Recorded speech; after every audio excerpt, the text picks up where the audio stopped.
Hi, this is Tim of the 1916 Company. Welcome and thanks for logging on.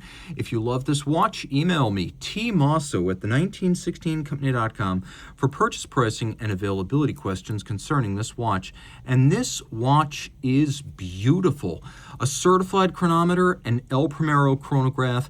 It's the Zenith Chronomaster Open. So based on the Zenith El Primero high-beat automatic integrated chronograph architecture, this is a 42mm watch in two-tone steel and rose gold that measures 14.2 millimeters thick, 50.8 lug-to-lug with a 21mm spacing between the lugs. Throw it on the wrist. My wrist is 16 centimeters circumference and it wears nicely. I would say this is probably great for a wrist of 16 centimeters circumference and up. I'll let you be the judge whether I've got any clearance and a 15 centimeter wrist could wear this, but I think being over 50 millimeters lug-to-lug, it's going to be 16 centimeters and up. It's thinner than you'd think, and with a stepped case flank, it will slide easily underneath the cuff.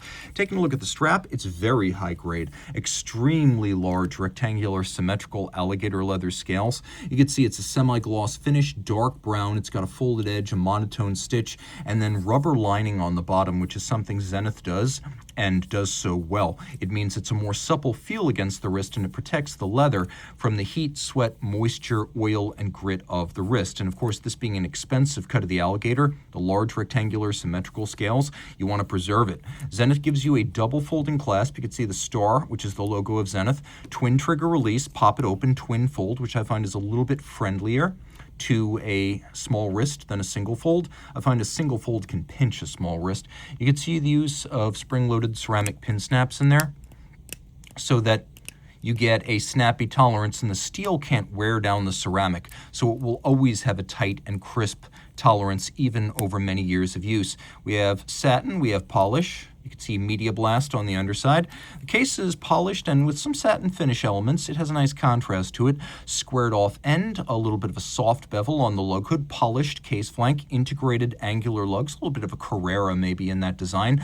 Pump style pushers. We have the Zenith star logo on the crown and a little kerf under the crown so you can dig your nail in and easily pull it out to set the time. And I should mention, because this does not feature a date, there is no dead clutch position. So Zenith has thought carefully about how to convert the standard El Primero into this open dial, no date caliber 4061. There is no dead position where the crown does nothing. So also very little dead angle, almost from the time you start turning the crown, the minute hand jumps to attention. Though you can see one of the traditional features of an El Primero, which is that there is not a hacking function. There is, however, plenty of luminescence and no shortage. You can easily read, even with the dead quarter, from approximately 8 o'clock to 12 o'clock. We're going to take a look at this case real quick. You can see 100 meters water resistant, so put it on a water resistant strap and you can be safe to swim with this. We'll turn it back to the case back so we can admire that El Primero. 31 joules, bidirectional automatic winding. We've got a 50 to 52 hour power reserve and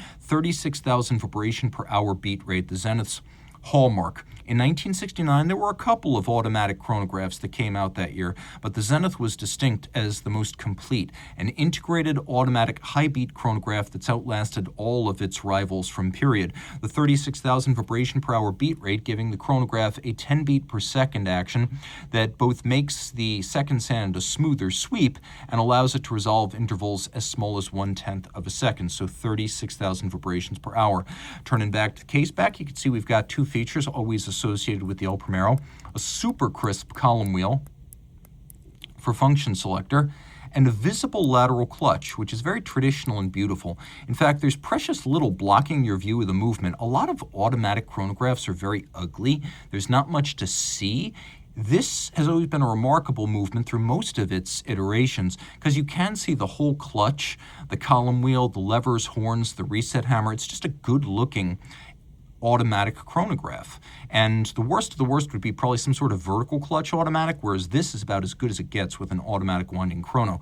5-position adjusted, COSC certified Swiss chronometer. The vast majority of El Primeros ever made have not been chronometers, but this one is. Now, one element from the Terry Nataf reign of terror in the 2000s that actually went the distance was Nataf's idea to open up the dial so you could see the El Primero escapement. Think of it as 90% of the fascination of a tourbillon with about 10% of the price. And like I said, even as much of his design aesthetic has fallen by the wayside. The idea of a movement with skeletonized bridges and plates and an open dial to show the works has endured as a popular feature of Zenith's model line. You can see 36,000 vibrations per hour, KIF shock protection.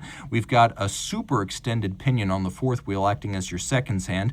We've got a full silicon escapement, which reduces the mass in the system, reduces the need for lubrication to basically zero, and it does help a little bit with anti-magnetism. You can also see that the spokes of the escape wheel are in the form of the Zenith Star logo. So that's cool to see, and it's a really dynamic dial, especially with the chronograph running. You can see we've got a silver metallic sunburst as the dial base, and then we've got these tone-on-tone vintage style Zenith registers with an azurage or concentric pattern internally.